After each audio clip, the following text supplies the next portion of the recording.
अब हम देखते हैं जो ये E इक्वल्स टू क्या है, EC प्लस KA EM समीकरण 4 मिला था। इस समीकरण 4 में जो E का मान हम क्या करते हैं, समीकरण 3 में रखते हैं। तो समीकरण 3 क्या है, E equals to E cos omega C T है। अब इस समीकरण 4 से समीकरण E का मान समीकरण 3 में रखते हैं। तो समीकरण 3 EC प्लस KA EM है और कॉस ओमेगा CT को एज इट इज़ हमने छोड़ दिया। ठीक है, यहाँ तक क्लियर हुआ। अब देखते हैं कि ये जो EC है उसको कॉमन निकालना है। तो EC कैसे में कॉमन निकलेगा, जब हम EM का मान रखेंगे। तो EM का मान देखो कहाँ है, EM का मान EM बराबर EM कॉस ओमेगा MT हमने लिखा यहाँ पर, है ना। तो उस EM का मान हम यहाँ पर रख देते हैं इस EM के जगह। तो हम लोगों को EC प्लस KA EM के जगह हम जानते हैं इसका मान क्या होता है, EM कॉस ओमेगा MT होता है और कॉस ओमेगा CT को अलग हमने रखा। ठीक है, यहाँ तक कोई डाउट नहीं होगा आप लोगों को। अब यहाँ से हम EC को कॉमन निकालना चाह रहे हैं। तो EC कॉमन कब निकलेगा, जब इसके ऊपर नीचे EC का गुणा किया जाएगा, है ना। तो EC को कॉमन निकालने के लिए हम क्या किए हैं, तो यहाँ EC बटा EC का गुणा किए। कटाना चाहेंगे तो कट सकता है और नहीं कटाएंगे तो वैसे ही रहेगा, लेकिन हमें निकालना क्या है, कॉमन। तो कॉमन निकालने के लिए हमने ऐसा किया, ओमेगा MT। अब कॉमन क्यों निकालना है ये भी आप लोगों को पता चाहिए, होना चाहिए ना। तो कॉमन इसलिए निकालेंगे ताकि ये EC निकलेगा तो इसमें से हमें क्या मॉड्यूलेशन फैक्टर का फार्मूला मिलेगा, जो कि क्या होता है उसको भी बताएंगे। EC को निकाल लेते हैं बाहर। तो EC कॉमन निकल गया तो बचा क्या, यहाँ 1 बचा है, कुछ नहीं बचता, वहाँ 1 बचता है। और प्लस करके KAEM है, KAEM बटा करके EC है तो EC हो गया। और कॉस ओमेगा MT है तो कॉस ओमेगा MT हो गया। और यहाँ कॉस ओमेगा CT है तो कॉस ओमेगा CT। यहाँ तक कोई डाउट नहीं है ना। अब देखते हैं आगे प्रोसेस।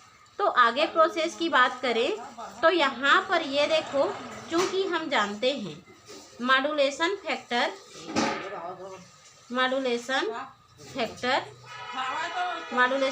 को क्या बोलते हैं जी, मॉडुलक गुणांक बोलते हैं, मॉडुलक गुणांक। और मॉडुलक गुणांक बराबर क्या होता है, तो मॉडुलक गुणांक बराबर क्या होता है, तो मॉडुलक गुणांक इक्वल टू होते हैं अनमॉड्यूलेटेड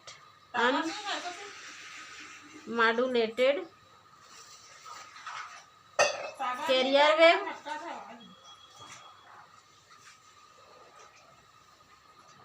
बटा,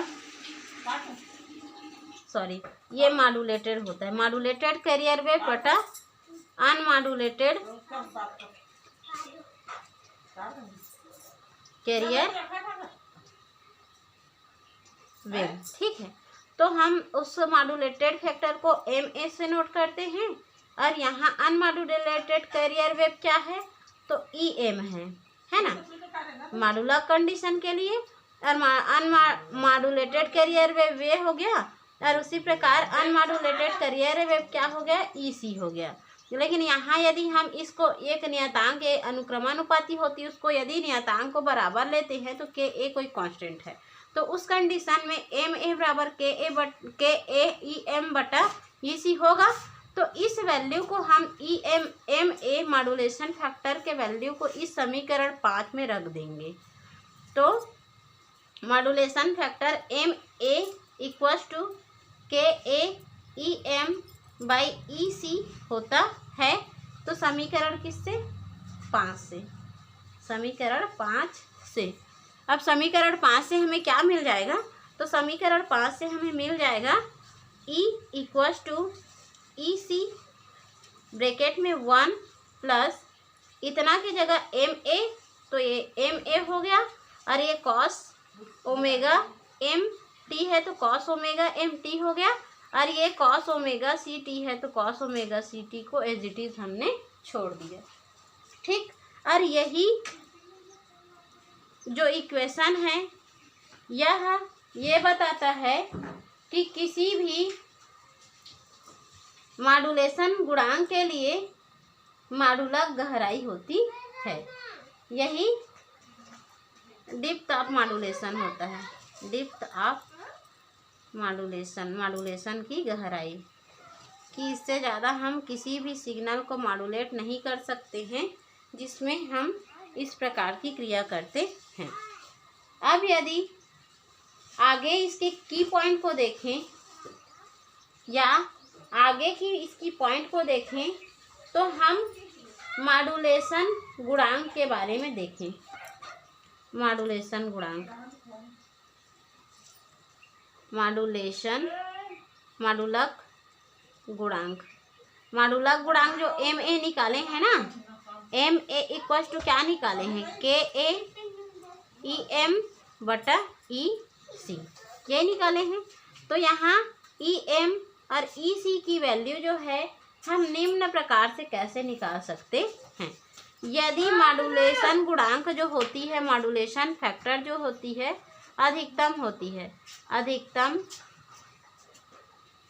मॉड्यूलेशन हो तब, अधिकतम मॉड्यूलेशन होगा तब क्या होगा, अधिकतम मॉड्यूलेशन होगा तब हम लोगों का ई मैक्स होगा, क्या होगा, ई मैक्स होगा।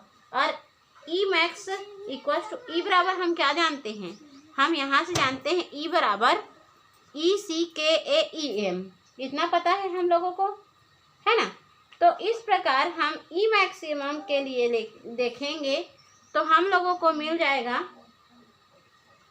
ई सी कैरियर के लिए और प्लस के ए ई एम। ठीक, तो ई मैक्सिमम इक्वल टू इतना मिला, इसको दे देना है हम लोगों को 6th इक्वेशन। और इसी प्रकार यदि मिनिमम कम मॉड्यूलेशन हो तब, कम मॉड्यूलेशन हो तब, कम मॉड्यूलेशन होगी तो उसको क्या बोलते हैं, ई मिनिमम बोलते हैं। और E minimum equal to E C minus K A E M होती है, इसको देना है 7th इक्वेशन। अब मॉड्यूलेशन फैक्टर निकालेंगे, क्या निकालेंगे, मॉड्यूलेशन फैक्टर या मॉड्यूलेशन गुणांक। तो मॉड्यूलेशन गुणांक को हम क्या करते हैं, एम ए से शो करते हैं, और एम ए इक्वल टू क्या होता है, के ए ई एम और बटा ई सी होता है। ठीक है, इसी को निकालना है। और इसका मान निकालने के लिए हम समीकरण 6 में समीकरण 7 को क्या कर देंगे, तो समीकरण 6 में यदि समीकरण 7 को जोड़ते हैं तो हमें टोटल मॉड्यूलेशन अर्थात मॉड्यूलेशन फैक्टर मिलती है। तो समीकरण 6 में समीकरण 7 को जोड़ने पर, क्या करने पर, जोड़ने पर, अब जोड़ दिए समीकरण 6 में समीकरण 7 को, तो ई मैक्स प्लस ई मिन आया, E maximum plus E minimum equal to ये क्या हो गया, ई सी प्लस के ए ई एम आ गया, और ये प्लस करके हो गया ई सी और minus K A E M हो गया। ये प्लस में है, ये माइनस में है, ये कैंसिल आउट हो गए। और यहाँ पर E max plus E minimum equal to 1 और 1 क्या हो गया, 2 ई सी हुआ। अब इस 2 को इधर ट्रांसफ़र किए तो ई सी इक्वल टू हम लोगों का, यहाँ ये 2 इधर आया तो यहाँ गुणा में इधर आकर भाग बनेगा, और पहले से क्या है, ई मैक्स प्लस ई मिनिमम है। ठीक, तो इस प्रकार हमने देखा क्या, तो ई सी का वैल्यू। अब ई सी का वैल्यू हमने इतना देखा, तो उस कंडीशन पर हम और आगे यदि ई सी को क्या करें, तो ट्रांसफ़र करें, किधर, लेफ्ट साइड, तब हम लोगों को के A E M equals to 1/2 E max minus E minimum प्राप्त होता है। इस कंडीशन को कैरियर के लिए देखें, उसी को मॉड्यूलेटेड कंडीशन के लिए देखें जो मॉड्यूलेट हो चुका है, तो वहाँ पर माइनस साइन मिल जाता है। तब यदि हम मॉड्यूलेशन फैक्टर एम ए निकालें तो हमें के ए ई एम बटा ई सी होता है। अब यहाँ के ए ई एम का वैल्यू हमें इतना मिला है, उसको हम लोगों को रख देना है। ठीक है, तो रखेंगे तो क्या हो जाएगा, तो के ए ई एम का वैल्यू यहाँ 1/2 ई मैक्स माइनस ई मीन आ जाएगा और बटा 1/2 हो जाएगा और ई मैक्स प्लस ई मीन होगा।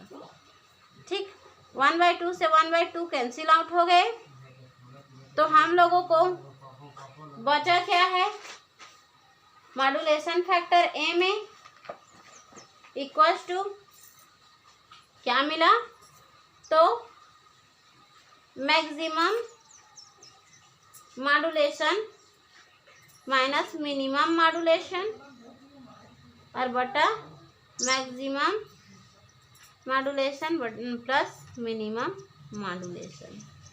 ठीक, तो इस प्रकार हमने देखा और ये हम लोगों का क्या होते हैं, एम्पलीट्यूड मॉड्यूलेशन के लिए क्लियर हो जाते हैं। ठीक।